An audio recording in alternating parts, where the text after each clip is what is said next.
os nomes dos apresentadores. Eu vi que o Eldo aqui já ligou a câmera. O Matheus já está aqui também, por favor. Presente. E a Cláudia. Cláudia, já estou vendo também. Bom, olá a todos, boa noite. Eu queria, antes de dar início e passar a palavra à professora Alice, fazer umas breves palavras. Primeiro, agradecer à professora Alice por ter aceitado o convite, por participar da comissão científica do evento, avaliando os trabalhos, né? E também por estar em quase todas as mesas. Eu vi que a senhora estava presente em muitas das mesas que aconteceu no evento, também participando ativamente nos comentários, então ficamos muito felizes com a sua participação, comentários muito interessantes. Eu queria também agradecer à professora Neide, que agora precisou sair por causa da Assembleia da AVET, mas também estava nos 3 dias de evento, participando também, enviando perguntas, e, claro, em nome de todos os mestrandos e mestrandas, né, da comissão de organização, o apoio essencial das professoras Lica e Junco, né, sem as quais nada disso estaria sendo possível, que foram aí nossas lanternas, nossas guias espirituais, enfim. Eu queria avisar que o Tiago está aqui também, me ajudando, auxiliando a professora Alice nessa mesa. Ele vai estar regulando o tempo, tá aí, ele apareceu. Então, sem mais delongas, já vou apresentar a professora Alice. Ela é bacharel em música, composição pela Universidade Estadual de Campinas, mestre e doutora em música e etnomusicologia pela Universidade Federal da Bahia. Entre 2009 e 2010, a professora dedicou-se ao projeto Organologia dos Instrumentos Brasileiros no Musée des Instruments de Musique, em Bruxelas, em estado pós-doutoral pela CAPES. Ela pertence ao quadro de professores da Universidade Federal da Paraíba, né, desde 1992, onde é professora do curso de licenciatura em música e do programa de pós-graduação também em música. Ela é líder do Laboratório de Estudos Etnomusicólogos, da UFPB também, e também foi membro da diretoria da Associação Brasileira de Etnomusicologia, a ABET, entre 2001 e 2013. Ela tem diversos artigos sobre música publicados no Brasil e também no exterior, cujos títulos eu logo vou colocar aqui no chat para também não tomar muito mais do tempo da mesa. Então, muito obrigado, Alice Sensei, a palavra é sua. Opa, acho que está mutado. Desculpa. Pronto. Eu que agradeço, Felipe. Bom saber que vocês são da terrinha também, Felipe, Josieldo, né? É uma satisfação estar aqui. Obrigada, Lica Sensei, Junco Ota Sensei também, pelo convite. É uma satisfação a gente lá da periferia, né, das universidades, lá do Nordeste, estar participando, né, se bem que desde aqueles encontros de língua e literatura e cultura japonesa, né, acho que eu tive até no último, que foi lá na Unicamp, né, também, que teve presencial, e parabenizo essa iniciativa de agregar e trazer, manter essa chama viva, né, e continuar com esse evento lindo, trazendo gente de várias abordagens, de várias áreas, e juntando tudo aqui de todo o país, né, gente de todo o país. Então, essa é a última mesa, né, então também felicito todos que estão até agora, né, assistindo, e vamos agora para essa dos estudos japoneses sobre a arte, né, japonesa. Já achei muito interessante as que eu pude assistir, sobre dança, sobre teatro, butô, arte visual, as artes do, né, chado, kendo, kyudo, todas essas artes que conjuminam, né, não é esse conceito de arte que a gente tem que só as artes, vamos dizer, as artes mais finas, né, que entram no bojo da história, todas que têm a ligação nas artes do também. E aí ficou agora ficou a vez da música e do cinema, né, para a 14ª, e vamos ver essa música na diversidade pop, tradicional e pós-moderna, se é o caso, né, como ela chama, que vai falar sobre a Cláudia, que vai falar sobre Coreeda, né? Então, apresentando, um por um, né, Felipe? Então, primeiramente, Josieldo Silva Pereira, mestrando em letras da USP, que vai apresentar, ai, que nome lindo, hein? Subjetividades poentes em ressonâncias japonescas, Kodakumi, J-pop e performances identitárias. Com a palavra, outro cabra da peste. Bora lá. Ai, muito orgulho, né, Sensei, da nossa região. Isso. Eu vou tentar aqui só um minutinho, enquanto eu coloco aqui a apresentação na reunião. Espero não atrasar as outras apresentações.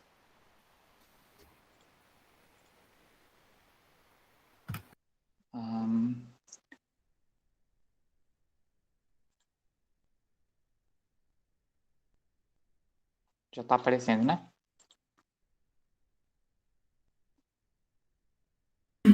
Sim. Vou começar a contar também agora para não atrapalhar. Bem, boa noite, né, a todo mundo que está presente nessa mesa. Queria cumprimentar aqui meus colegas.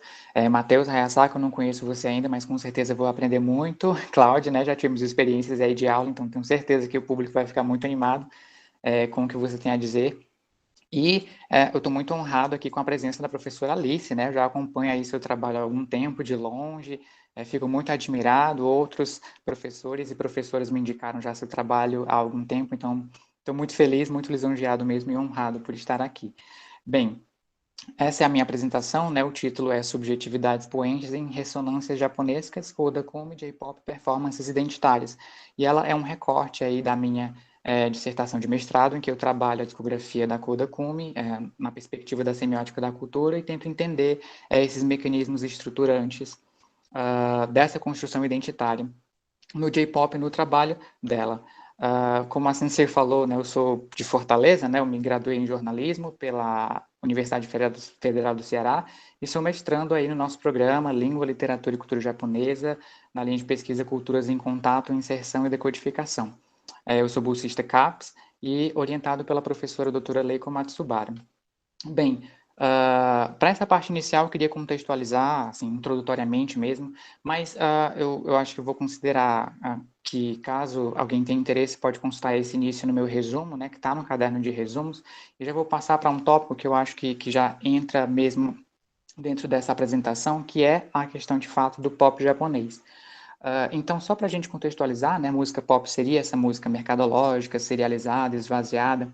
Aqui eu já trago uma perspectiva desse pop anunciativo. O pop japonês, ele foi nomeado dessa forma em 88, mas ele já existe antes no Japão, né, desde a década de 60, 70, já tem essas manifestações que aconteciam lá, muito inspiradas pela penetração da música ocidental. Então, uma rádio japonesa, a FM J-Wave, nesse ano, ela nomeia essas músicas japonesas que soam como as músicas ocidentais, né? Quando eu falo ocidental, é principalmente Reino Unido e Estados Unidos. Essa rádio nomeou como Japanese Pop, J-Pop, né? Que é um termo que a gente conhece bastante. Eu já trago isso para discussão, essa questão da anglofonia, porque a gente tem um termo que é em inglês que define uma música que é doméstica, né? Que é interna. E, ao mesmo tempo, trago também essa questão do katakana. Então, J-Popo, um sistema de escrita, né, que é o katakana, destinado a palavras estrangeiras, não somente, né, mas destinado a elas, e que vai nomeando esse tipo de música. Então, é um outro que nomeia algo que é meu, né, que é japonês. Já vou pensando nesse movimento aí reflexivo emancipatório, porque também entendo que o Japão quer ter uma manifestação pop sua, né, e a reconhece dessa forma. Nos estudos acadêmicos sobre a música pop, a gente já tem mais ou menos essa definição consensual de que o pop japonês, ele é uma repetição do modelo ocidental, né? Não teria aí nenhuma novidade. Mas eu queria apresentar nesse trabalho como ele se enuncia, ou como eu vejo que ele se enuncia, pelo menos identitária e culturalmente, né? Não entrando aí nas questões técnicas que também existem. Para isso, eu trago o recorte da Kodakumi uma cantora que eu admiro muito, eu não vou negar para vocês, mas eu tento separar o admirador do pesquisador, que é uma cantora japonesa de Kyoto. Ela nasceu em 1982 e ela tem, na verdade, um tempo relativamente curto se a gente compara com outras lendas da música, né? Ela debutou em 2000, mas ela segue muito influente, muito relevante até hoje, produzindo muita coisa, muitos álbuns, muitos DVDs. Ela é uma grande artista, uma das visionárias aí e que movimenta bastante a música pop japonesa hoje. A crítica reconhece ela, eu admito que eu reconheço também, como Queen of Live, né? Então, rainha aí das performances musicais japonesas. Tem toda uma coisa espetacular, uma coisa mais circense quando ela vai se apresentar. Sempre ela tenta chamar a atenção. Nail Queen também, a questão das unhas, que ela, enfim, ficou muito famosa pelos designs. Na própria moda também ela é muito influente. E o Eirokakoi, né, um movimento aí estético mais libertador, associado à Kodakumi, né, como se ela fosse uma fundadora. Ela se apresenta assim, explicitamente, sexualmente, independentemente se vão achar que ela está ali sendo lasciva ou não, e que eu vejo de forma muito positiva, né? Porque nenhuma outra cantora faz como ela faz isso. Para pensar a Kodakumi, a gente precisa sempre trabalhar ela e os duplos, né? Na discografia dela, a gente sempre vê que tem ela e alguma outra identidade que ela quer mostrar. E eu trago, então, aqui só alguns comentários, que é, por exemplo, o primeiro single dela, que é Take Back, é uma música, né, focada nos Estados Unidos, em R&B, em dance dos Estados Unidos. Ela lança essa música inicialmente lá e faz bastante sucesso depois que ela promove essa música no Japão. Os álbuns dela são muitos, todos eles têm nomes em inglês. Os padrões, os álbuns remixes, ela produz muito, né? E as músicas também, eu fiz um levantamento, 89% das músicas dela tem títulos em inglês. Então, a gente já pode pensar um pouco nessa questão de a Kodakumi ser essa coisa da emulação da música ocidental estadunidense, por exemplo, que a academia geralmente associa ao J-pop, né? Mas aí, pensando um pouco fora dessa questão dos Estados Unidos, eu trago aqui o Japonês, que é um álbum dela de 2012, né? E pela imagem a gente já vê algumas coisas, como não existe só essa identidade dela ocidentalizada. Então a gente percebe a roupa tradicional japonesa, que é a capa do disco, né? Percebe a sombrinha, o agaçá, mas ao mesmo tempo ela tá de lingerie, o corpo todo à mostra.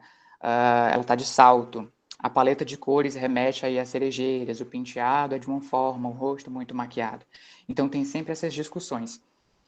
Eu vou tentar mostrar essa música aqui no finalzinho, se sobrar tempo, mas é a música Introduction, que abre esse álbum, e ela tem uma instrumentação ali de música tradicional japonesa. Parece que ela usa biwa, usa também shamisen, mas ela remixa essa faixa e transforma a sonoridade dela no que a gente conhece como as divas pop, né? Essa roteirização da Madonna, da Jennifer Lopez, de toda essa performance e roteirização mesmo. Então, eu sempre estou vendo esses duplos assim na produção da Kodakumi. E o que eu vejo são sempre essas amálgamas musicais, né? Ela, de uma parte, vai mostrando a sua identidade japonesa na sua discografia, ao mesmo tempo pegando o outro, que é basicamente o que ocorre no século XX com o desenvolvimento da música popular no Japão. Tem esse projeto da Kodakumi, então, de internacionalização, né? O Japonês foi um álbum que ela fez de forma muito curiosa, porque ela estava viajando pela Ásia, vários países ali da Ásia, e ela percebeu uma coisa. Não escuto a música pop japonesa tocando por aqui. Escuto muito pop coreano. E a gente sabe que o pop coreano é uma febre. É uma coisa muito grande, uma coisa muito forte. E o que ela faz, então? Em 2011, ela começa a preparar aí um álbum que definiria ali o que é a música japonesa a partir dela, das visões dela, das imaginações dela, que produz esse japonês. E ao longo, então, desse disco, ela vai remetendo a outras questões identitárias japonesas nessa produção. E então eu já estou vendo aí de novo esse J-pop que é mais emancipatório, reflexivo, e principalmente a partir de um show que ela fez, de uma turnê que se chama Relive Japonês, que foi em 2019, foi em várias cidades japonesas, e imagens belíssimas, inclusive essa imagem aqui, que a gente retorna de novo à capa do próprio disco japonês, percebe que ela traz aí uma roupa tradicional japonesa, mas tem toda essa reimaginação. Nos telões a gente vê Kyoto, né, que é a cidade dela, ela de alguma forma tenta trazer o tradicionalismo de Kyoto, não dá para a gente desconsiderar porque Kyoto foi a capital do Japão por muitíssimo tempo, vocês sabem. Sempre tem essa coisa da roupa tradicional, da maneira como se manifesta nesses telões atrás dela, mas o ombro aqui dela está à mostra, né? E essa não é uma forma habitual de a gente ver a roupa tradicional japonesa. A maquiagem está posta de uma forma mais roteirizada para a diva ocidentalizada. Então, sempre as duas coisas, uma dualidade, um duplo. Ao mesmo tempo em que eu estou vendo essas questões aqui identitárias, emancipatórias do J-pop da Koda Kumi, lembrando que é sempre numa teia que é sonora, linguística e também visual. A gente percebe muito isso no visual, né?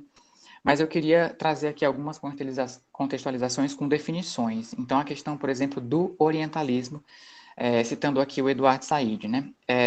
Nessa obra do Said, ele não vai dizer especificamente, não vai falar do Japão. Ele tem ali algumas menções, algumas citações, fragmentos, etc. Mas ele não é um livro dedicado à compreensão do Japão, né? Mas dessa porção geográfica como um todo. Mas ele diz para a gente, o orientalismo é uma visão ocidental que vai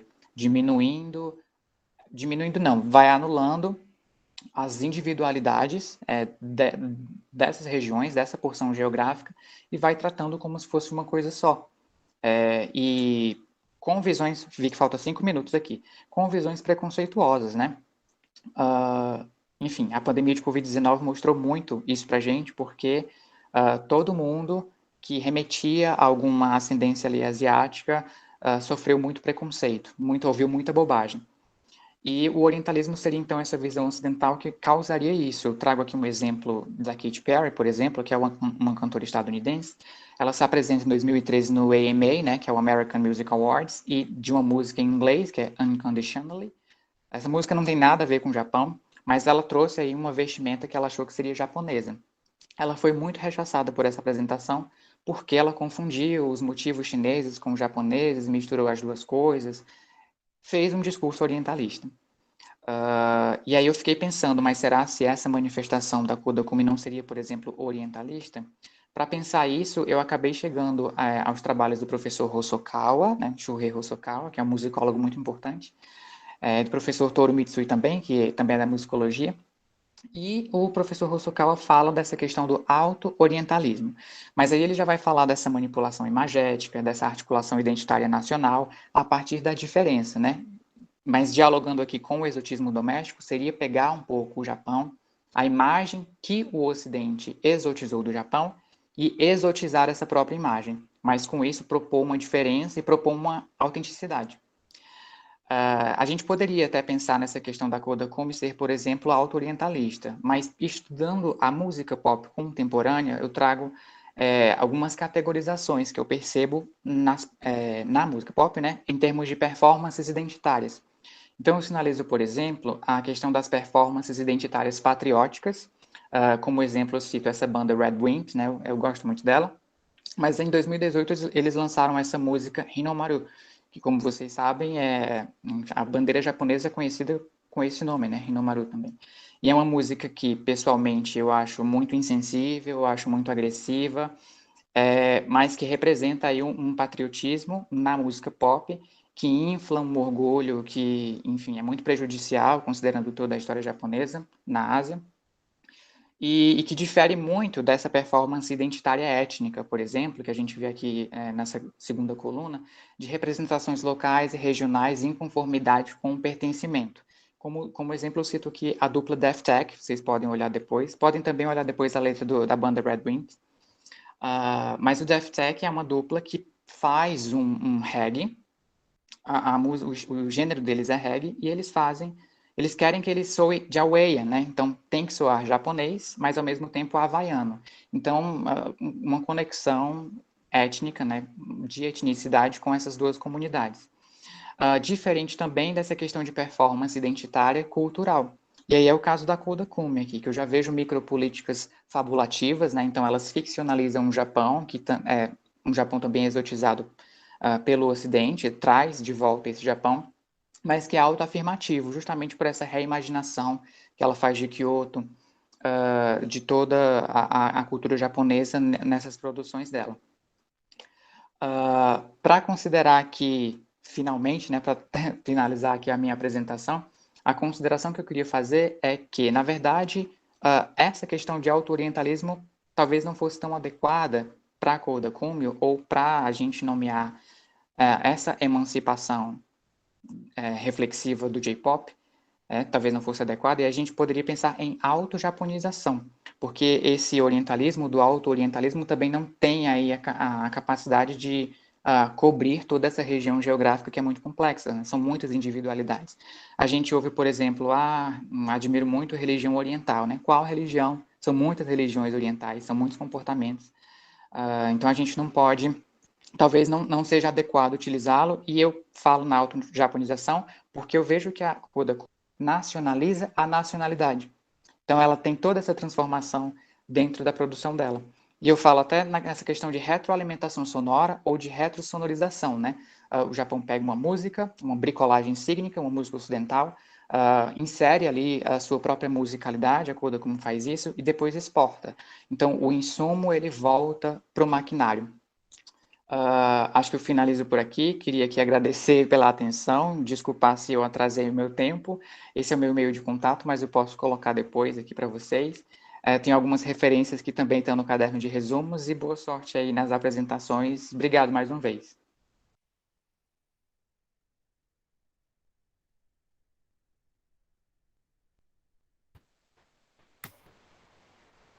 Muito instigante a sua apresentação, mas a gente vai deixar os comentários para depois, né?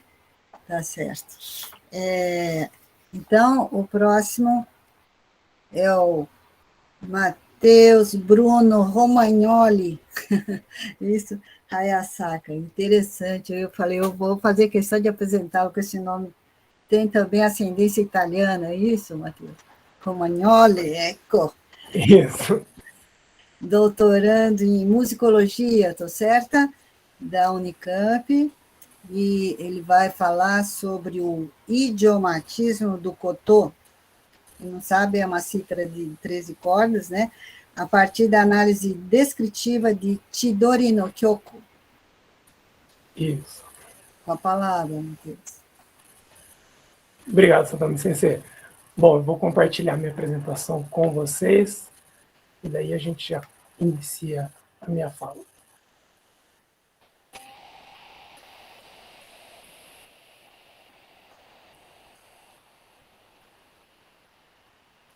Já conseguem visualizar minha apresentação? Sim. Ótimo. Então, retomando a fala da professora, eu queria desejar boa noite a todos, e eu me chamo Matheus Hayasaka, eu faço parte do programa de pós-graduação em música do doutorado do IAD da Unicamp, e também sou membro da Serra Brasil de Koto. E hoje eu gostaria de falar um pouco sobre o Rogaku, nesse trabalho que, como a professora disse, é intitulado Idiomatismos do Koto em Chidori no Kyoko. Bom, minha fala inicia na ideia do Rogaku, que é a música tradicional japonesa. Possui elementos estéticos estruturais únicos, e segundo o musicólogo Akira Tamba, um deles é um módulo composicional baseado em padrões, que possivelmente nasceu da necessidade da transmissão oral, porque esse gênero musical foi criado e difundido por músicos cegos que possuem o título de Kengyo. Esse trabalho ele é só um recorte da minha pesquisa de doutorado desenvolvida sobre o universo do koto, onde fizemos uma análise idiomática da peça Chidori no Kyoko, de Yoshizawa Kengyo, na busca em compreender esse Sokyoko sem um olhar orientalista. Orientalismo que a gente pode definir, por exemplo, quando Julian Tirso, que foi um dos primeiros etnomusicólogos que fez a descrição da música japonesa na Exposição de Paris de 1879, na qual ele faz insistentes comparações das escalas japonesas com os modos gregos. Então, a ideia do orientalismo aí seria não comparando sempre com um objeto europeu, mas e sim considerando que a música tradicional japonesa possui suas próprias características independentes. Então, o objetivo do nosso trabalho é confirmarmos a fala de Akira Tamba, na qual ele alega que a composição por padrões é um elemento crucial da música tradicional japonesa. E quais são as razões dessa abordagem na composição? Para isso, optou-se essa abordagem idiomática, pois ela organiza o pensamento musical a partir da sonoridade específica do instrumento, sendo que na possibilidade de transposição dessa linguagem para outros instrumentos, necessitaria de adaptações próximas, como seria da tradução de uma língua para outra. Com isso, dividimos o trabalho nessas 3 etapas. Primeiro, identificamos a afinação do koto, depois quais técnicas foram utilizadas no tegoto, e, por consequente, as definições das técnicas existentes na peça. Bom, nós escolhemos a peça Chidori no Kyoko devido à sua relevância. Segundo Adrians, essa peça redefiniu o modo de pensar no Sokyoko. Então, Yoshizawa Kengyo baseou-se na busca de Mitsuzaki Kengyo pela autonomia da linguagem do koto em relação a shamisen. E, para isso, houve a retomada da afinação Banshikicho do Gakuso. Gakuso é o koto do Gagaku, e Gagaku é a música da corte. Então, Yoshizawa Kengyo adaptou essa afinação para o koto moderno, criando assim Kokin Joshi, que pode ser traduzido como a afinação do antigo e o novo. Nessa imagem, nós podemos notar a diferença entre as 2 afinações. Em relação a Kokin Joshi, ele sobe um tom a corda Roko e a corda To em relação à afinação do Banshikicho. E agora, em relação à estrutura da peça, notamos 3 principais seções, sabendo que há algumas seções menores entre elas. Então, a primeira grande parte é dividida em Mayota, em seguida Tegoto, e a terceira Touta. Nossa intenção aqui nesse trabalho é só a abordagem do Tegoto, porque Mayota e o Touta possuem partes vocais, e a riqueza da poética, junto com as intervenções instrumentais, eu acredito que seria um trabalho de fôlego muito grande com a proposta desse, então focamos apenas no Tegoto. Nele, notamos que as principais técnicas utilizadas foi o Arizume, o Shide e Korori. Infelizmente, no resumo original, houve apenas um equívoco na inserção das listas, e agora aqui eu faço a correção.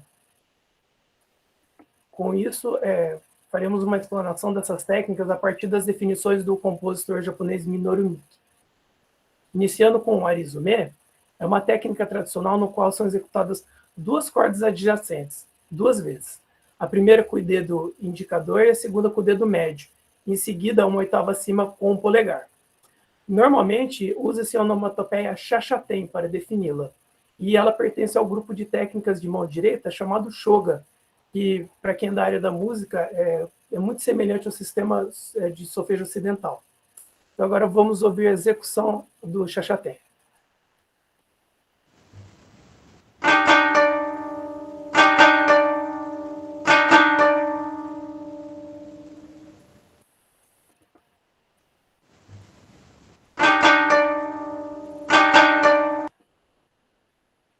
Indo com a próxima técnica, temos o Oshide, que ela consiste em pressionar a corda no lado esquerdo do Ji, que são essas pontes brancas aí do koto, com a mão esquerda, para poder aumentar a nota ou em meio tom ou um tom.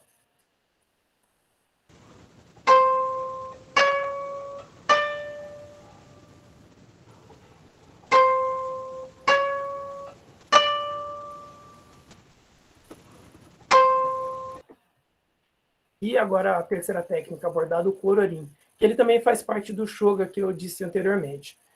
Nessa técnica são executadas 3 notas em movimento descendente, tendo a divisão rítmica aproximada na notação ocidental de colcheia pontuada, semicolcheia e semínima. A intenção onomatopeica seria da própria palavra Kororin.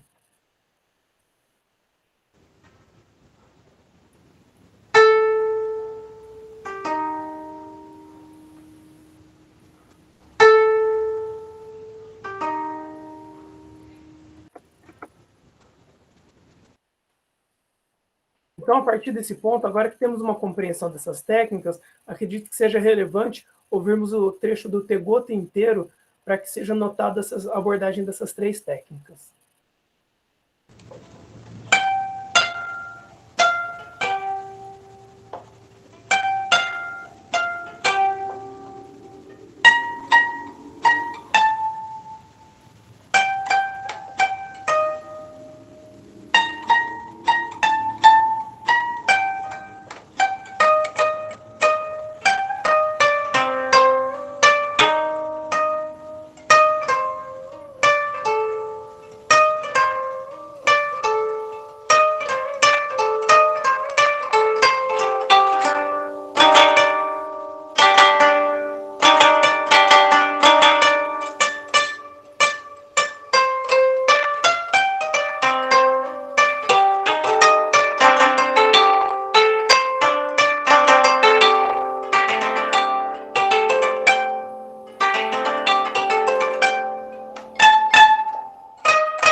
como conclusão, os pressupostos apresentados nos mostram que a estrutura do Sokyoko é intimamente ligada ao estilo de compor por padrões, que tem o seu princípio no Yomoto Sedo.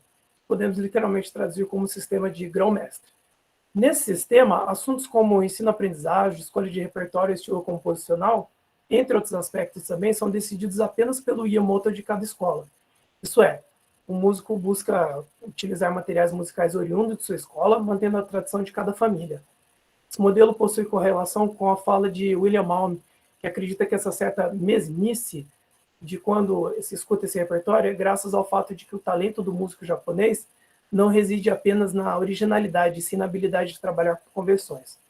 Um paralelo que eu faço sobre essa ideia do Malm com mesmice é a diferença na composição ocidental e japonesa em relação ao sistema religioso. O conceito judaico-cristão consiste numa divindade que cria o seu universo, mas não está necessariamente inserido nele. Por exemplo, Beethoven, quando compõe uma sonata, possui motivos musicais únicos daquela própria sonata, que necessariamente não dialoga com uma sonata do Haydn, que possui seu próprio universo. Já no pensamento do Shinto e do budismo, o antepassado que um dia se fez parte daquele núcleo agora protege aquele núcleo após vida. Então, eu acredito que essa manifestação da ideia dos motivos musicais, se manterem por escola, é muito mais próximo do músico japonês por buscar constantemente originalidade, como ocorre no Ocidente. Com isso, concluímos que ao utilizar-se de uma afinação e técnica exclusiva do koto, Yoshizawa Kengyo atinge o objetivo de criar uma obra idiomática para esse instrumento. Então, graças ao uso desses padrões típicos do mesmo, conforme descrito por Tamba, fazendo com que elementos técnicos e estéticos desse instrumento estejam inerentes na própria estrutura composicional.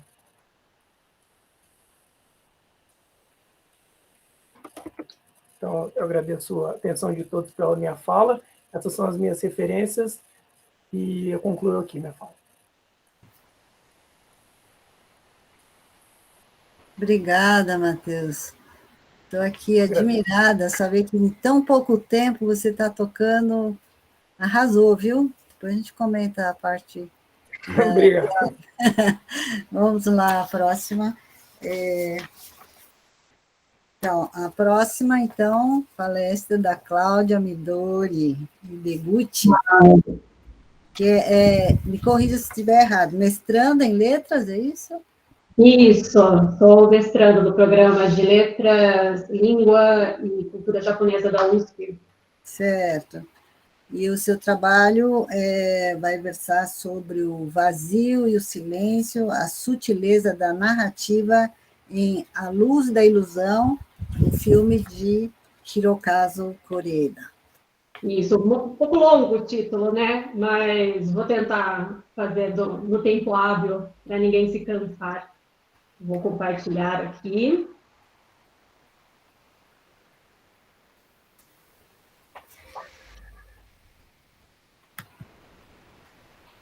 Estão todos vendo a minha tela? Sim. Perfeito, obrigada. Então, deixa eu só ver o horário aqui, vamos lá. Como a professora disse, então a gente vai falar hoje de um pedaço do meu mestrado, que é o Vazio e Silêncio, a Sutileza Narrativa e a Luz da Ilusão. Eu sou mestranda da USP, minha orientadora é a Junko Ota Sensei, e vamos a esse pequeno trechinho aí da minha pesquisa. Fiz um pequeno sumário também, que a gente vai dividir esse assunto em 4 eixos aí, uma breve introdução, depois falamos um pouco sobre o filme, então entramos no nosso assunto principal, onde está o silêncio vazio dentro desse filme, e depois uma provocação sobre a relevância desse estudo, né?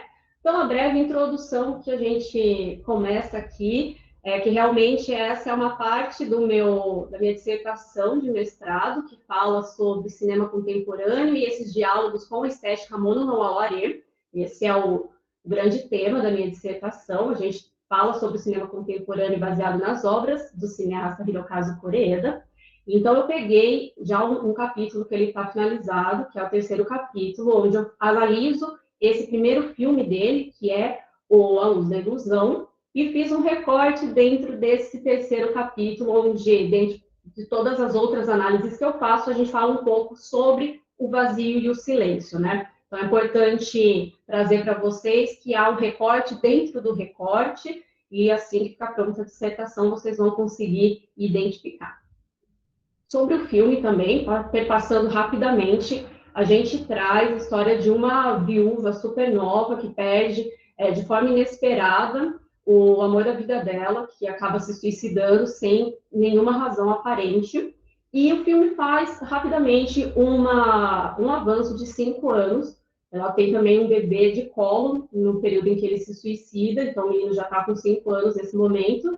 E ela acaba em um casamento arranjado com um também viúvo, morador, pescador ali de um vilarejo litorâneo. Então, a gente vai acompanhar no filme toda essa transição dela, onde ela está numa cidade muito urbana, cheia de fábricas, e ela vai para esse vilarejo pequenino, né, à beira-mar, e tem que reconstruir a vida dela. Mas, ao mesmo tempo, a gente também vai acompanhando toda essa questão do luto, que mesmo após 5 anos, ela não conseguiu ultrapassar, porque ela não conseguiu ainda ter esse entendimento das questões do porquê que isso aconteceu, do porquê ele a abandonou. Isso também a gente consegue ver dentro da narrativa uma ligação muito grande com a história da avó dela.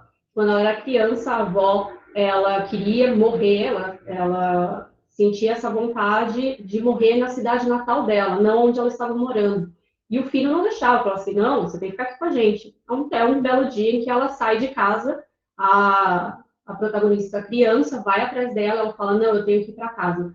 E ela não consegue pedir a avó de ir embora, e ela nunca mais vê essa avó.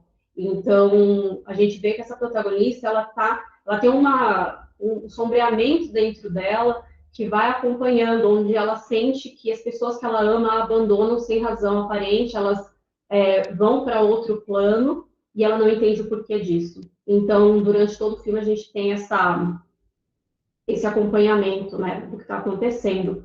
E aí, é claro que o Koreda, nesse primeiro filme, ele traz já uma coisa muito que é muito presente na obra dele, que tem a ver com o luto, mas também as questões universais que unem, né, as pessoas, que não é uma questão única do povo japonês. Então, você sofre de luto no mundo todo, você tem questões de família no mundo todo, você tem questões de afeto, de apego, de sofrimento no mundo todo. Então, acaba que já desde o começo ele vai imprimir, depois em toda a carreira dele, essa universalidade de temas que faz com que ele seja muito bem sucedido no mundo, né?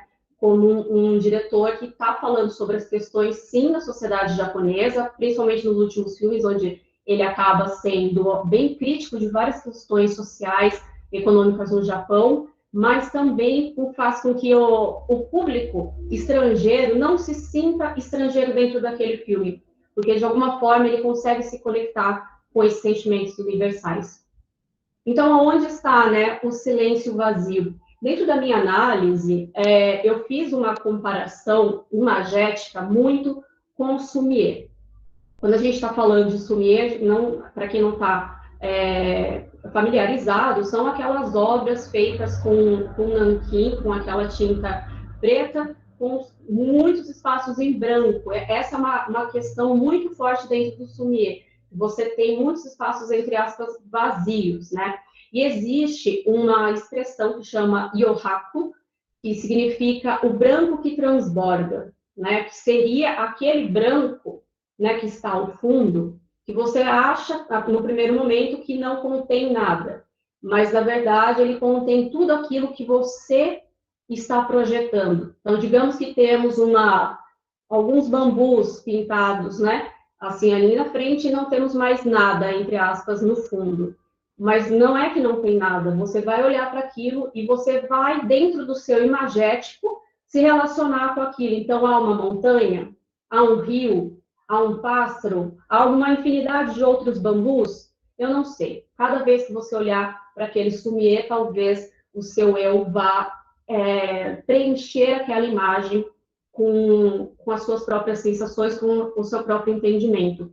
Então, para mim, o Koreda, ele acaba trabalhando esse vazio em muitas imagens que ele faz, realmente esteticamente falando. A gente está falando de tomadas onde há essa aqui que eu coloquei para vocês, infelizmente a gente não tem tempo de passar os trechos, como eu costumo fazer nas minhas aulas, mas nessa imagem específica, a tomada é muito maior, são as crianças correndo, então elas são pequeninas dentro do frame, e a gente tem um bocado de céu, um bocado de lago, né, assim, expandindo aquela imagem, e o foco, que seriam as crianças, estão distantes, né, elas estão andando ao longe. Então, para mim, isso deixa muito claro essa intencionalidade do branco que transborda, e essa conversa que ele está propondo, ao colocar tanto vazio na tela, que é realmente de a gente, dentro da narrativa, acabar inserindo as nossas próprias sensações. Que confuso? Pois é, a vida é assim mesmo, meio confuso. Eu até trouxe uma frase bem marcante do Shuichi Kato, que ele fala assim, a parte desenhada realça a parte não desenhada, quando ele está falando de Sumie. Então, olha que interessante. O que importa não é a criança ali correndo. O que importa é o que não está, é o que está em volta. Então, o que a gente, dentro dessa cena, as crianças elas estão correndo, mas a gente tem um mundo silencioso em volta delas. A gente tem um mundo de luto que está acontecendo, que está relacionado com os pais dessas crianças, que a menina é filha do rapaz com quem a protagonista casou e o menino é o filho dela. Então, conforme a gente vai lidando com o filme, você vai sentindo dentro das imagens apresentadas todos esses espaços de respiro, em termos de imagem, claro, que vão te colocando ali dentro de uma maneira muito sutil, fazendo esse diálogo. É um filme que ele não fala sozinho, não é um monólogo. Pode parecer esquisito, porque eu tô falando com o filme, como assim? Sim, você está assistindo o filme e você está respondendo a ele. Então, você tem tantos espaços na imagem que a sua mente acaba preenchendo aquele espaço com as suas sensações do momento, né? A gente também tem o quê? Muitos pillow shots, que esse termo pillow shot, ele foi utilizado muito pelo estudioso de cinema japonês Noel Birch. Ele fala muito sobre isso quando ele vai falar, principalmente de Yasujiro Ozu, mas a nossa querida professora Michiko Kano, ela tem um termo em português que eu acho muito, muito bom, muito acessível, que é planos de não ação. Ela fala no livro Ma, dela, que foi a dissertação de doutorado dela, que a suspensão do tempo e emoção que não se explica, onde se captam os vestígios. Então, isso que seria um plano de não ação. Quando a gente está falando desse tipo de plano, a gente está falando de uma cena onde não há nenhum personagem, onde há apenas um objeto, onde há apenas o cenário, e ele está ali, e ele não está ali à toa, ele não está ali porque é bonito. Existe uma intencionalidade dentro daquilo. Então, conforme você vai assistindo o filme, e o personagem sai de cena, ficando algum objeto, há o resquício da emoção. Há um prolongamento daquilo que você supostamente deve perceber, deve notar em relação ao que o diretor está propondo. Então, isso também acontece muito dentro desse filme em específico, né? Desse primeiro filme dele, do A Luz, a Ilusão. Né? A gente também... 5 minutos. Obrigada. A gente também tem que entender que, quando eu estou falando de silêncio, que eu falei bastante do vazio, mas do silêncio, não é um silêncio mudo, né? Assim, não tem um som, nada. Quando eu digo silêncio, a gente está falando da falta de diálogo, da falta de narrativa verbal, porque a gente está muito acostumado no cinema aqui do Ocidente, né? Onde há uma explicação para tudo. Nesse filme não há. Ela, inclusive, vai verbalizar a dificuldade dela de entendimento sobre a morte do marido nos 10 minutos finais do filme. E é uma cena belíssima também, longuíssima, distante. Então, é um filme que ele te dá muito pouca informação, justamente para você estar nesses espaços de reflexão, né? Então, como que se faz a narrativa? Esse filme inteiro, ele utiliza uma narrativa que conversa com você. Você precisa sentir o filme para ele se desenhar. Então, é uma coisa bastante interessante. Para encerrar aqui, qual que é a relevância da gente estudar sobre isso? Eu quis muito trazer essa provocação, porque nós que estudamos, não sei se o Eldo passa por isso, mas nós que estudamos contemporaneidade dentro dessa área de estudos japoneses, a gente sofre um bocado para conseguir justificar que é importante a gente estudar o que está acontecendo no mundo agora, o que está acontecendo no Japão, na cultura japonesa agora, e não somente os grandes cânones clássicos que já estão imortalizados dentro do Japão.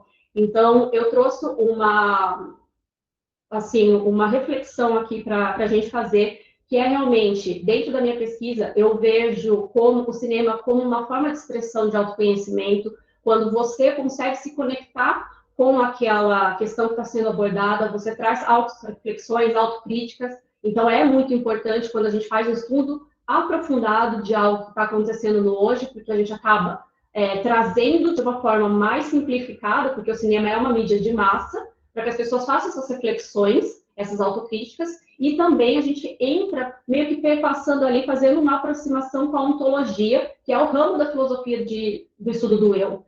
Então, quando a gente começa a dar nome para as sensações que a gente está sentindo, assistindo a um filme, por exemplo, eu sinto que a gente aproxima mais as pessoas do entendimento de algumas questões que para elas talvez não tivesse nome.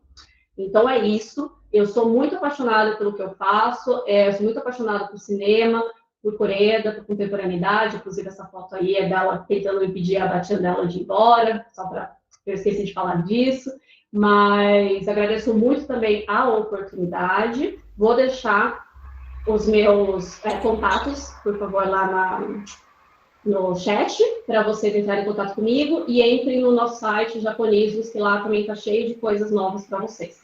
Muito obrigada.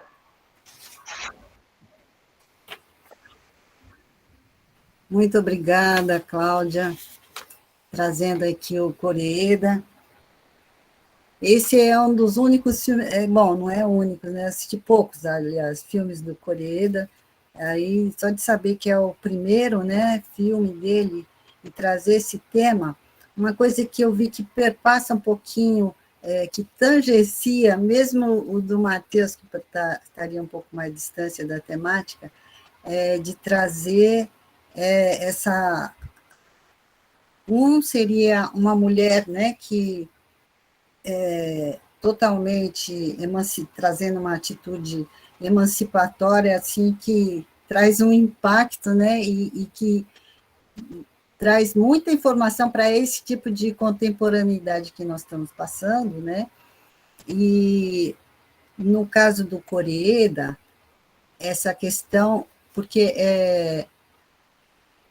tem a história do suicida, não assisti o filme, né, mas pelo que eu pude acompanhar do que você falou, parece que tem um pouco dessa culpa, né, ou arrependimento que a mulher carrega, culturalmente falando, né, e aí no trabalho de Matheus, eu achei só que faltou, já que você está falando de escola Seira e perdeu-se, faleceu, é um fato bem contemporâneo agora, uma das únicas iemotos, né, que é a Sensei, que faleceu um dia desses, eu soube, acho que foi o mês passado, né, bem recente, que também, assim, é um caso raríssimo, no sistema de iemoto tem uma mulher à frente, né, e esse caso, eu acho que, por exemplo, a musicologia, muitas vezes aborda o artefato musical, mas acho importante trazer isso para... tem o homem, né, o ser humano que está atrás. Você mencionou, lógico, de onde vem o compositor, um pouco da escola, trouxe o contexto, e achei ótimo que teve a performance e os exemplos mais claros, né? No resumo, a gente não contempla, nem vê, nem ouve os exemplos dos padrões que ele fala, e na majestosa interpretação que ele fez. Eu digo isso, eu fiquei muito realmente admirada, que eu sei, né, Matheus, em 2018 você não tinha nenhum cotô, não foi isso? Eu conheci ele lá na Unicamp, né, no último congresso, e ele estava procurando um instrumento, então, quer dizer, é bem recente, uns 3 anos para cá.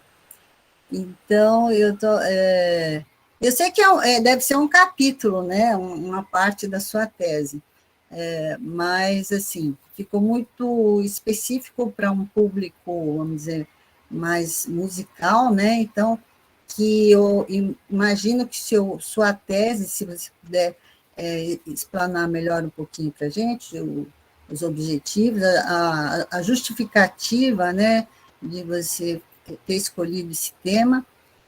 Eu tinha até um pouquinho dessa curiosidade também no tema do Josiel e da Cláudia, mas pela apresentação deles eu fiquei satisfeita que transpareceu a justificativa, inclusive dessa questão mais de trazer para esse pragmatismo da contemporaneidade, realmente, né?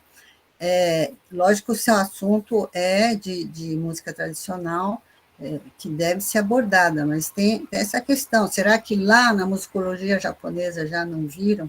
Isso na época que eu estudei, que já faz uns 20 anos atrás, só tinha o Adrian Hans, que tinha uma visão outsider, né? Assim, alguém de fora, vendo a cultura, porque isso é importante, a gente vê que na cultura japonesa se esconde muita coisa, e assim, e também alguém falou, não sei se foi a professora, acho que a orientadora da Cláudia mesmo estava falando, a Michiko, né? É isso? A Michiko Kami, que falou que não se explica muito. Desculpa, eu confundi. Não se explica, tem coisas que não se explicam muito, né? No japonês, então às vezes fica difícil. Então, é bom sempre ter uns olhares de fora também, a gente aproveitar. Né? Então, eu estou aqui me delongando, mas assim, que eu queria ver uma coisa em comum, né, com os três, mas se vocês quiserem explicitar melhor, né, essa questão, e eu gostei muito dessa parte que o Josieldo falou sobre justamente esse conceito da auto-japonização, em lugar do reflexivo emancipatório, que eu estava, no começo eu também fiquei um pouco em dúvida do que é, mas depois esclareceu. Aí fiquei também em dúvida, assim, nessa parte das performances étnicas, eu fiquei procurando, porque eu não conhecia nada de Kumikoda, né? Sou completamente ignorante da cultura pop. E aí, quando eu vi as lives, o seu trabalho fez dar uma procurada pelas lives e re-lives dela, né? Eu falei, não estou achando esse tradicional. E pelas fotos agora, né? Aquele kimono, tudo tem uma menção ao leque japonês, algum detalhe no cabelo, sempre tem algum. Aí ficou mais explicitado também, né? Por isso que a gente fala, ficar só no resumo não dá, né? Ainda bem que vai ficar gravado aqui, quem quiser pode consultar e ver melhor, né? E essa questão do silêncio e o vazio, eu achei incrível, como eu sou mais da área de música, né? Eu lembrei também de um conceito, né, que se tem em relação à pausa e o som. Tem muitas pausas. Essa música mesmo que o Matheus tocou, tem uns silêncios assim, que é justamente para valorizar o som, né? Eu já vi a Tami Sensei dando aula, ela fala assim, olha, escuta essa nota até o fim, a última nota, né, de conclusão. Às vezes não está mais audível para o público, mas o público pode estar imaginando aquele som que está ressoando, ele não acabou, ele está lá, ressoando. Então, isso de trazer a imagem, né, subentendida, ou simplesmente lá o reflexo na água das crianças, me arrepiou de saber, assim, com essa comparação com a música, né? E alguém me falou que aliás, era uma pessoa que tocava shamisen, ou toca ainda, que não tem ascendência, e ela definiu a música como um céu, né, com um fundo bem, assim, que vai aparecendo as estrelinhas vez por outra, né, e isso que vai valorizando os sons. Ela falou, cada estrelinha que vai aparecendo é um som, e aquilo vai se enchendo igual um céu estrelado. Achei muito, muito significativo quando ela descreveu para ela o que era a música, né? E que chega um pouco nesse conceito aí de mar. E, mais uma vez, Matheus, eu acho que quando você fala de sem orientalismo, né? Até citou o SED, mas eu achei que ou ficou meio forçado, ou não sei se eu entendi mal, é para evitar mesmo uma visão eurocêntrica, né? Nesse sentido. Porque na hora que falou sem orientalismo, aí sem considerar, né, os princípios que eu falei aí, acho que foi um problema só mais de redação que eu não tinha entendido, só para deixar mais claro, né, essa questão. Eu sei que resumo é chato de fazer, você vai tirando palavras, acaba ficando meio sem sentido, né? Mas eu acho que ainda vale, com esse congresso todo, se você puder rever, se falam muito desses conceitos de mar, de wabi-sabi, da beleza da impermanência, se você puder trazer esses conceitos também estéticos que vão além dos padrões de sons musicais, né? Seria, acho que, bem enriquecedor o trabalho. E também na época que eu fiz o trabalho de cotô, eu não conhecia muito, né? Então a gente vai muito com aquela coisa de analisar ocorrências, repetições e tal. É importante para a gente saber o que é, mas é interessante saber o valor principalmente de quem é de dentro da cultura. No caso, seria sua professora, né? Então, a minha Kitahara é uma excelente professora, explica tudo, você está com tudo aí para fazer uma boa tese, tá certo? Vamos agora para as perguntas do público, né? Acho que eu me estendi demais aqui, vamos lá. Atividades.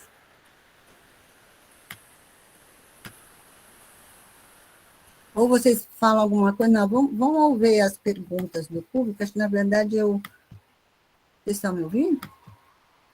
Eu não estou conseguindo abrir aqui as perguntas. Assim, sei que ajuda, eu posso abrir aqui e fazer as perguntas, se preferir. Ah, achei. Pronto, então. Tá. Porque eu tinha achado mais... Deixa eu ver. Eldo. Ah, tá certo. Eldo é o Josieldo. Ah, certo. Quando falamos em fenômenos pop do alcance da Kodakumi, o quanto podemos tratar como autoria pessoal da artista, uma vez que há uma imensa equipe por trás de toda a imagem, música, etc. deles, algo parecido ocorre no mangá, onde a presença de editores não deixa saber o que é a escolha do... Mais. Vai aí? Não? Tem mais aqui? Não. Tá.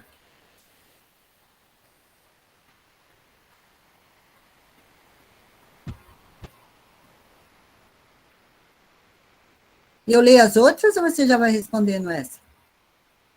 Acho que eu já posso ir respondendo, vou tentar ser bem breve para não atrapalhar o tempo dos outros, mas eu vi aqui que no finalzinho tem a continuação da pergunta da Laura, né? Tá.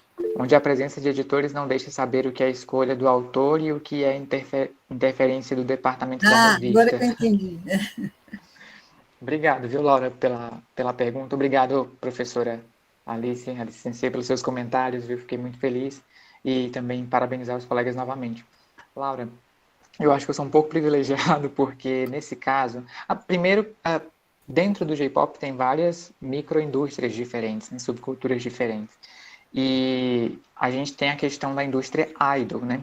E as empresas, né, os Jimusho, que são os escritórios que comandam essa indústria, eles realmente vão mandar ali nas músicas que são produzidas, vão mandar, inclusive, no livre-arbítrio das pessoas que integram os grupos, né? Eles não vão poder fazer uma série de coisas, desde se relacionar, ter redes sociais.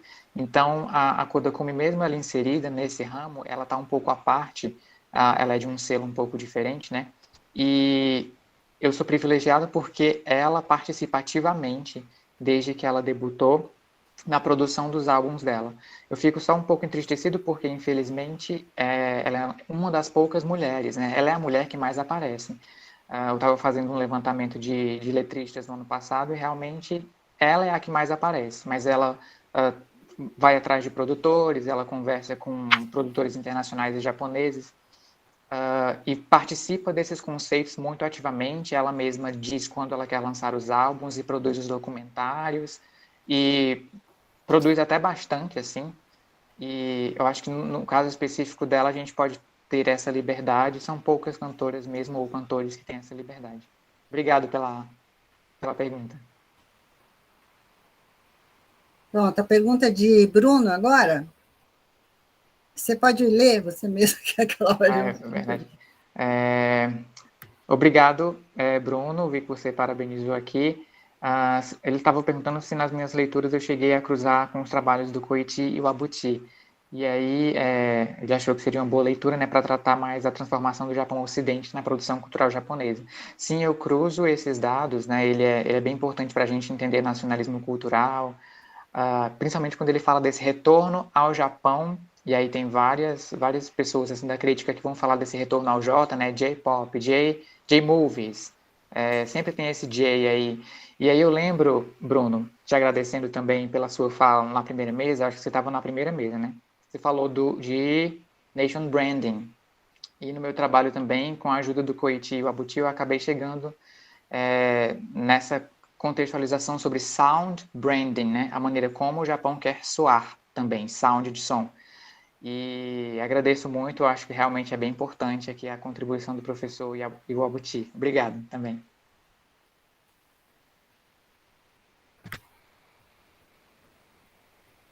Matheus, uma pergunta do Renan. Renan também, acho que conheci naquela época, não foi? 2018. Matheus, gostaria de saber se o uso do Kuchi-shoga no Koto para representar os padrões estão escritos nas partituras ou se elas são transmitidas apenas oralmente de mestre para discípulo. Agradeço a pergunta, porque ela é bem interessante. Na verdade, essa história dos padrões no Koto, ela remete a um período anterior. Existia uma escola anterior à escola moderna de Koto, que seria Tsukushi Goto. E ela era uma escola muito tradicionalista, muito voltada para a religião, e onde, por exemplo, cegos, mulheres, enfim, havia só uma casta que poderia executar esse tipo de música. Um determinado músico, uma vez, foi pleitear a vaga por essa escola, e viajou, se não me engano, era para Kyoto, onde havia esse exame. E foi negado. E no retorno dele, houve o encontro dele com um músico de shamisen cego, e ele ensinou um pouco dessas canções para ele, né? O Adrian conta isso no livro dele, da Mono. E daí, assim que ficou sabendo, expulsaram esse músico da escola Tsuchigoto. Só que o que acontece? Esse músico cego, ele adaptou um pouco das ideias do shamisen para o Koto, e era o Yatsuhashi Kengyo, que é o pai do Koto moderno. Então, essa ideia desse solfejo, dessa tradição oral, nasce do músico cego que era do shamisen, que é muito forte na linguagem do shamisen, e vai para o Koto. Então, seria como se fosse um tipo de adaptação daquela linguagem. Hoje, a gente tem esses padrões todos escritos nas partituras da Serra, não tem, mas na da Ikutá tem em forma de katakana, esses mineumas, assim. Então, como ele já é inserido, não é escrito. Mas durante a aula, a própria sensei, ela usa esse método para a gente fazer essa execução, né? Porque até anteriormente não se ensinava por partitura, isso daí é quase um fenômeno mais do século XX mesmo. E eu queria só complementar para que a professora estava falando sobre isso, que esse é um problema de pesquisar esse tipo de informação, que o músico às vezes acaba se apegando muito elemento concreto. A gente quer ver ele a partitura e tudo mais, só que realmente tem todo um fenômeno estético e até não palpável, que eu pretendo abordar depois na minha tese, que é a questão por exemplo, do significado do poema em relação do que está sendo executado. Mas eu achei que se eu fosse tentar explicar tanta coisa no trabalho, eu não conseguiria fazer bem feito nenhuma. Acabou ficando um pouco específico mesmo da área de música, né? Eu acho que ficaria completo aí se você falasse o contexto poético, né, da canção, que tem muita relação, Sim. Porque essa coisa de extrair só a parte instrumental É bem do nosso gosto que tem formação ocidental, né? Eu também adorava só a parte, por mim, analisaria só os tegoto, né? E conversando, professora, rapidinho da questão do Sage, por que eu citei ele, era por causa disso mais ou menos, professora, que a minha primeira tentação foi fazer análise motívica schoenbergiana, normal. Mas daí eu achei que seria um orientalismo muito forte. Então, esse meu trabalho busca, nesse sentido do Sage, de não ser orientalista, para evitar essa abordagem que é quase um impulso nosso de fazer, né? Então, a parte da pesquisa. Pois é. E só também complementando, se puder ajudar na sua literatura, o Dave Hughes escreveu sobre esses recursos mnemotécnicos do Kuttishoga, né? Ele fala mais de outros instrumentos, mas acho que talvez pode achar alguma palestra que ele deu também sobre o Koto. Eu vi ele falando porque ele é muito voltado para o Minho, né? Ele tem muita dos mnemônicos, mas ele faz todo um histórico, né? Porque o estudo oral das músicas tradicionais orientais em geral, quase tudo usa mnemônico, né? A cultura indiana usa para ritmo, usa para um monte de coisa, né? E esse que você abordou, o cororim, achei bem interessante, que ele não é só uma figura rítmica, melódica, ele tem também a intensidade, né? Que isso você só aprende com o professor mesmo, não tem como você aprender. Eu tive também a oportunidade de ver a escola Serra lá no Japão, eles não falam com esses detalhes que a professora ensina, eu já peguei eles falando isso, e eles não, porque para eles é tão natural, que eles não acham que precisa dizer isso para nós, né? Então, foi bem interessante, o jeito que você tocou, igualzinho a professora explicou aqui, né? Que é importante, não é só, não se resume a. Quando a gente vê à primeira vista, pensar é uma melodia descendente que tem uma nota pontuada e fica por aí. Sim, vamos lá para a pergunta da Tainá para a Cláudia. Muito obrigada pela sua fala, agradeceu. Essa questão do silêncio me lembrou um pouco o cinema do Tarkovsky, outro russo, deve ser russo, né? Existiria algum tipo de relação entre os dois diretores ou é só uma coincidência mesmo? Muito obrigada, Tainá, pelo comentário. Agradeço também a Licentê por todo esse apoio que deu para a gente agora nas falas finais, né, para a gente conseguir completar as nossas dissertações com bastante ânimo. Parabéns também ao Matheus Josieldo pelas apresentações maravilhosas e respondendo a Tainá, muito pouco no mundo é coincidência, né? Assim, quando a gente está falando de arte, tudo foi remixado de algum lugar. Então, realmente, Tarkovsky, ele tem filmes super contemplativos, né? São 2 horas e meia de bastante silêncio e vazio também, mas há que se lembrar que uma das grandes inspirações do Tarkovsky é o Mizoguchi, e o Mizoguchi é um dos primeiros diretores a fazer essas cenas em, como que se chama mesmo? Em plano sequência, cenas com aquele carrinho para ele ir acompanhando, cenas contemplativas, um dos filmes que o Tarkovsky sempre cita como uma inspiração é o Conto da Lua Vaga. Então, realmente, se você parar para pensar, é um inspirando o outro, sempre trazendo essas grandes questões sonoras e visuais que acabam se remixando, né? Então, não acho que é uma coincidência, acho que ele foi também um pouco influenciado pelo silêncio que já existia no Mizoguchi, e aí quando a gente vai falar de Koreeda, que é uma pessoa que também se inspirou muitíssimo em diretores estrangeiros, principalmente na nova onda taiwanesa, onde contém também muitíssimos silêncios e vazios que foram inspirados também no cinema russo, a gente tem um grande mix de realmente pessoas se inspirando, fazendo essa troca, e a gente acaba tendo esse cinema global que traz essa reflexão. Espero que você tenha entendido, que tenha ficado claro, e agradeço novamente o apoio. E outra pergunta do Renan para o Matheus. Ele quer saber se no estudo Koto é realizado o treinamento desses padrões como Kihon. Kihon, acho que era no Taiko, né? Base técnica. Ah, sim, eu acho que é mais relação dessa prática de exercício do taiko, né?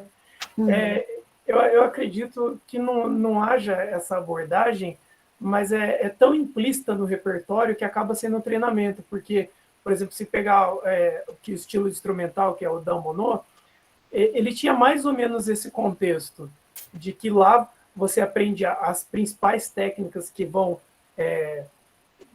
abordar o repertório tradicional.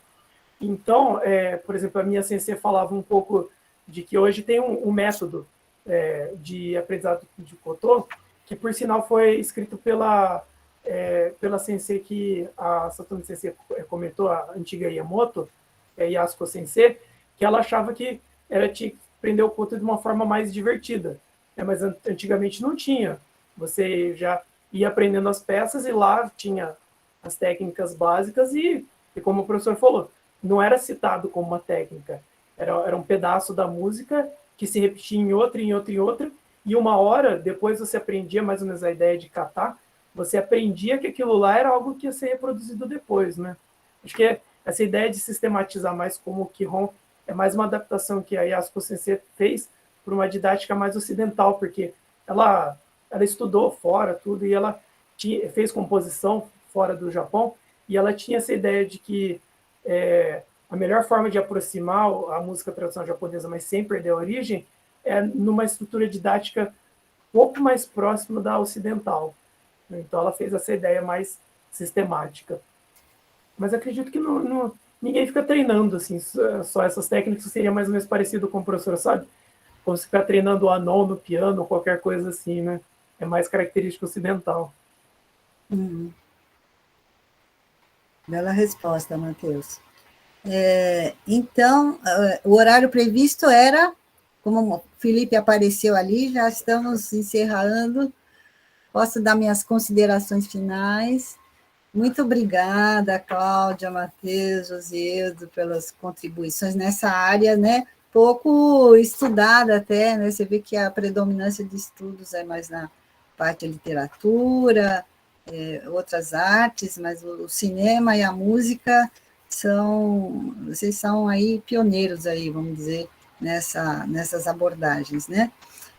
Só uma coisinha que eu senti falta assim, no trabalho também de todos, que eu falei, talvez ajude eu vi assim, pouco. Isso eu falando geral, eu estou reparando, assim, sabe, o nosso aprendizado, ensino ainda está com muito assim, voltado para aquela bibliografia hegemônica, sabe?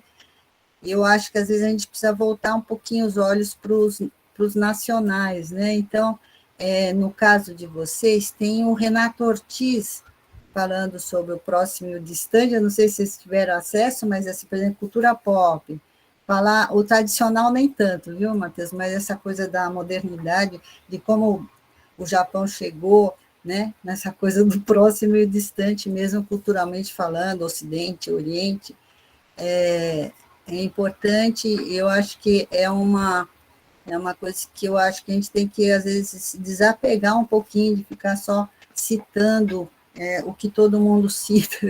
O Sérgio, acho que foi uma das pessoas mais citadas aí, um livro, assim, que eu falo assim, até meio comercialzão, assim, da academia, né, daquele que foi feito para vender muitão mesmo.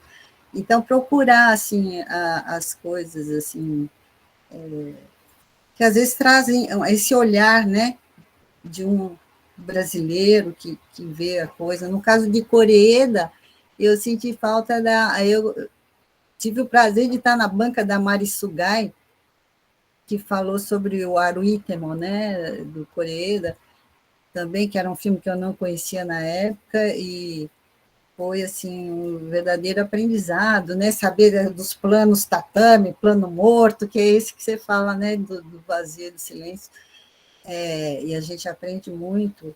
Eu sou muito grata que cada oportunidade dessas, a gente que também está aqui para comentar, tem muito aprendizado, aprende muito com vocês, né? E aí vou agradecer em nome de todos os participantes, viu? Seja docentes e discentes, por ser a última mesa, a 14ª, né? Estou até me sentindo a obrigação de falar em nome de todos que participaram, agradecendo e parabenizando a excelente coordenação, organização, né? A equipe, as professoras, a Lica, a Junco, que tiveram a iniciativa, objetivos lindos, os propósitos, né, de trazer essa inclusão que eu falo, né, do povo lá do Nordeste como a gente aqui, à tarde nós tivemos aquele de Recife, né, e fiquei, assim, muito emocionada mesmo de ver os trabalhos andando, manter essa discussão, que a última que teve foi em 2018, né, e sendo da periferia aí das universidades brasileiras também, e dessa área de estudo em música, né? A gente viu também a professora de educação física dizer também que é um pouquinho assim, é outra área que não é muito discutida, né? De estar sendo convidada, né? É uma honra mesmo estar aqui fazendo a mediação, ser da comissão científica, né? E dizer que se o presencial voltar, e tomara, né, que volte logo, eu deixo 2 sugestões aí, viu, Lica e Junco, se estiverem por aí, para no próximo manter, né, manter híbrido, esse formato remoto que possibilita, né, os discentes principalmente, né, porque a gente que é docente dá um jeito de aparecer onde for os encontros, mas para o discente às vezes fica difícil essas distâncias que tem no Brasil, né, e deixar num formato híbrido. A nossa associação de música, de pós-graduação em música, está fazendo um agora, essa semana, está funcionando muito bem no híbrido, né? Quem aqui mais do Nordeste que está acontecendo, aí faz no presencial e os outros podem participar à distância, né? E outra coisa, já que falamos de inclusão, de ter o tradutor de Libras, que eu acho, né, nos próximos, já que tem esse formato online também. Bom, e pode ser no presencial, né, também, o tradutor de Libras. É uma sugestão muito bem-vinda, Alice Sensei. O pessoal já está anotando, porque realmente a gente já tem que pensar em formas de ampliar, né, e divulgar os trabalhos dos novos pesquisadores que estão chegando. O nível deles são alto, né? Muito Você alto. percebeu?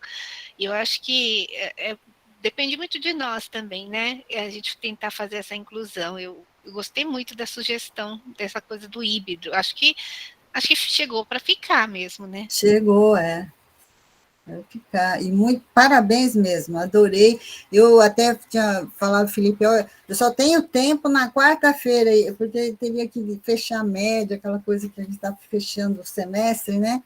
Aí, quando eu comecei a assistir a primeira mesa, já ficou difícil não assistir outras. Muito bom. Parabéns. Okay. Muito obrigada, professora Alice.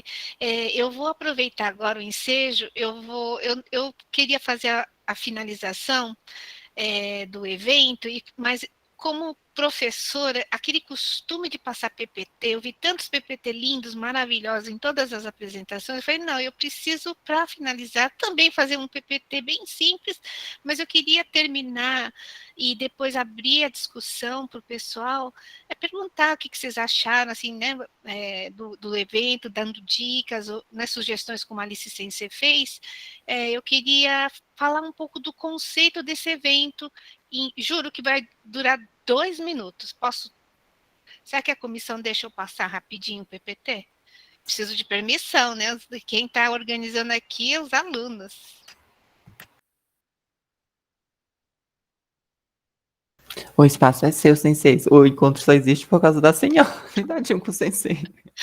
Ai, obrigada. Não, então, porque todo mundo fala que quando um evento é grande, como foi esse, 3 dias, tarde, noite, direto, praticamente direto, com vários assuntos, a gente sabe que uma palavrinha mágica que faz vocês ficarem mais 5 minutinhos com a gente é para finalizar.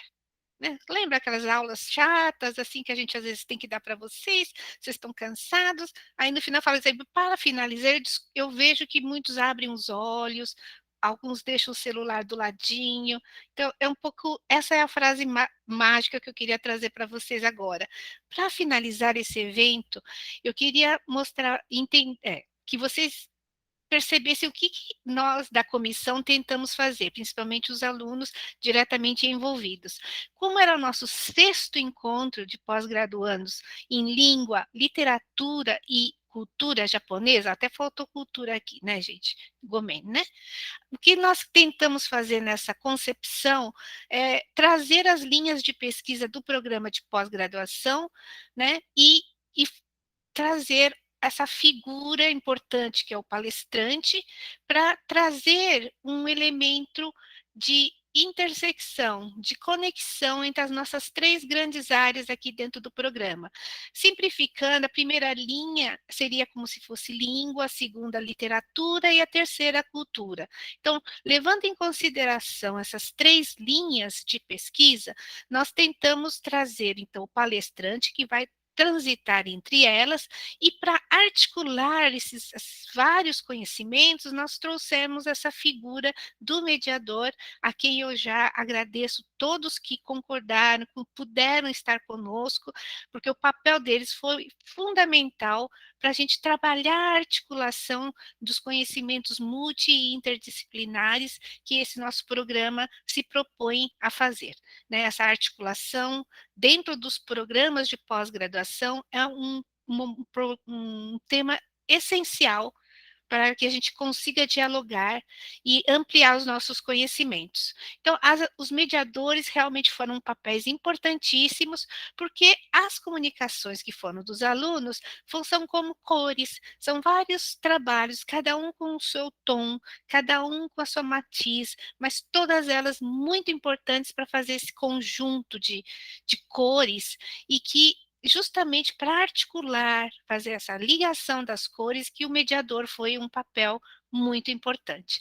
E aí, para resumir e trazer esse conceito, nós fizemos esse tipo de metáfora. Os palestrantes seriam uma linha, as linhas de um quadro em branco. Os mediadores seriam as formas, então, dependendo do tema e da comunicação, eles iriam moldando essas formas.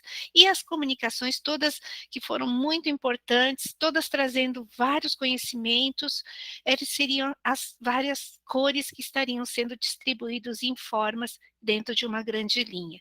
Então, esses 3 conceitos, digamos assim, simbólicos, fez com que nós tentamos sintetizar nosso tema com o tema conhecimento. E em cima do conhecimento, a gente resolveu fazer imaginar uma tela em branco, ou telas em branco, com uma paleta colorida, que são as comunicações, para justamente, através desse conhecimento, né, dessa divulgação das pesquisas no Brasil, nessas 3 linhas, abrir muitos horizontes, ou como a gente diria poeticamente, horizontes 1000, para que o conhecimento atinja o maior número de pessoas e que todos os trabalhos, de algum modo, tragam para vocês, né, que ainda não estão diretamente envolvidos com a pesquisa, mas que, de algum modo, motivem vocês a continuar buscando conhecimento, porque eu acho que isso é uma coisa muito importante, e não é por idade, não é pela escolaridade, mas o conhecimento é uma coisa importante. Os pesquisadores têm essa missão de, às vezes, destrinchar conhecimentos muito difíceis, vocês viram, né, a complexidade de todas as pesquisas têm a sua complexidade, mas além dessa pesquisa, o pesquisador ele precisa ter esse espaço para dialogar com outros. E para justamente, através desse diálogo, conseguir, inclusive, conhecer o seu próprio trabalho, porque às vezes é falando que a gente, às vezes, escuta o que a gente está escrevendo. Se não tem esse momento, a pesquisa ela se torna meio que fechada em si mesma, e aí ela talvez acabe minguando, né, deixando de ser motivação. Então, o grande desafio, talvez, desse evento era justamente os pesquisadores trazerem essas pesquisas complexas de uma maneira mais simples, para que pudéssemos dialogar com vários colegas e pessoas que estavam assistindo. E aí, não posso deixar de agradecer a comissão do 6º Encontro de Pós-Graduandos em Estudos Japoneses, os palestrantes, mediadores, os alunos, comunicadores, pesquisadores e principalmente vocês que estiveram prestigiando este momento. É isso que eu queria deixar registrado como final desse evento.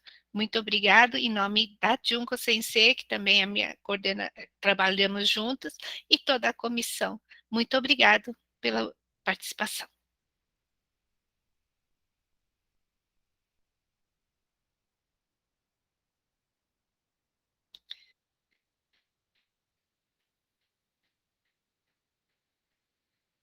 Desculpa, esqueci. Agora, se alguém quiser comentar alguma coisa no chat, ou abrir a câmera e comentar alguma coisa, por favor, esteja à vontade.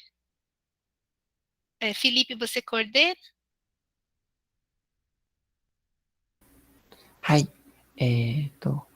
Alguém gostaria? Eu tô vendo aqui que o chat está bem rápido, assim, descendo muitas mensagens, as pessoas agradecendo. Não sei se alguém do público gostaria, ou alguém da comissão organizadora. A gente queria só falar rapidamente que foi um trabalho de muitas semanas e de muitas pessoas para fazer esse evento dar certo. Sem o apoio da Lika Sensei e da Junko Sensei não teria sido possível.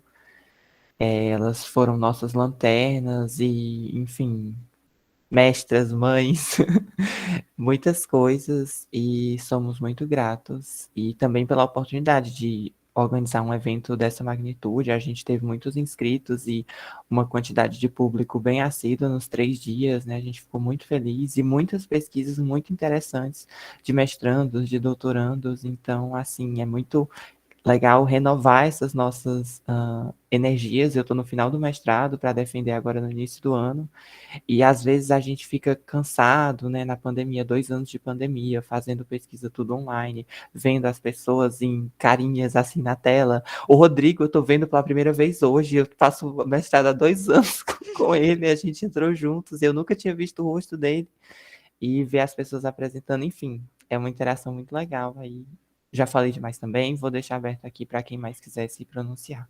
Eu queria fazer primeiro eu queria comentar a sua fala, que é muito estranho, porque eu conheci o Rodrigo a gente entrou junto na graduação e a gente entrou junto na habilitação. É a primeira vez que eu tô vendo ele de bigode, quando ele abriu a câmera foi um choque pra mim. Mas bom, eu queria muito agradecer a todo mundo que participou e, puxando um pouco para o meu lado, eu queria agradecer a todo mundo que veio me dar os parabéns no através de mensagem privada pela minha própria tese, também pela minha apresentação. E queria agradecer muito a oportunidade de ter participado da comissão organizadora com todas as pessoas maravilhosas, porque eu acabei de entrar no mestrado, então as únicas pessoas que eu conhecia eram as pessoas que eu conheci na graduação. Mas eu finalmente tive a oportunidade de conhecer as pessoas que fazem o mestrado junto comigo, que não vieram do Letras Japonês, que não vieram do Letras USP, e que eu conheci pessoas muito maravilhosas que fazem trabalhos muito maravilhosos e são pessoas maravilhosas. Eu queria muito agradecer pela oportunidade de ter conhecido todos vocês.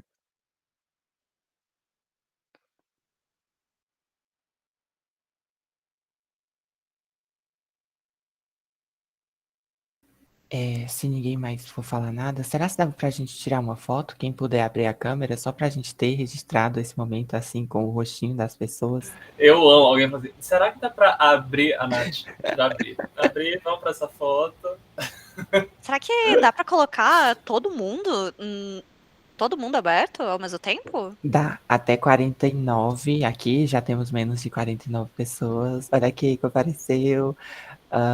Então, será se mais alguém vai abrir? Ou eu já posso? Ai, Estão Por favor. abrindo ainda, tá? Ah, eu tenho que olhar pra cá, minha câmera é aqui. A Partira, quanto tempo eu não vejo Partira? Restart por isso, né? Então tá.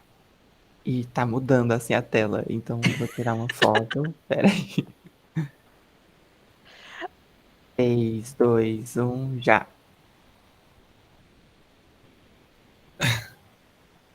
Foi. Deu.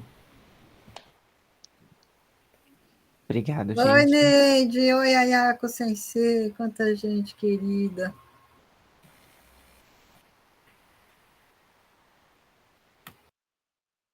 Prazer em revê-lo. Eu vi que você também estava assim o tempo inteiro aí quando podia, né? Muito bom. Boa noite, Neide Sensei.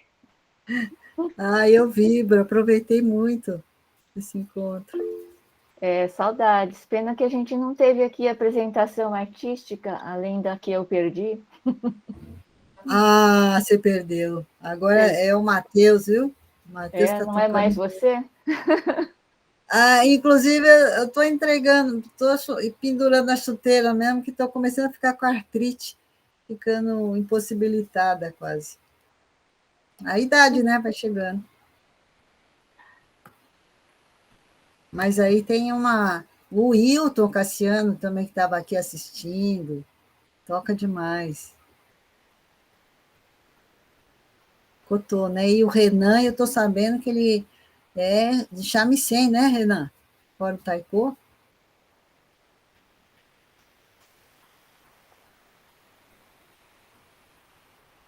Então, parabéns, gente. Muito obrigada. Lika Sensei, quer falar mais alguma coisa finalizar?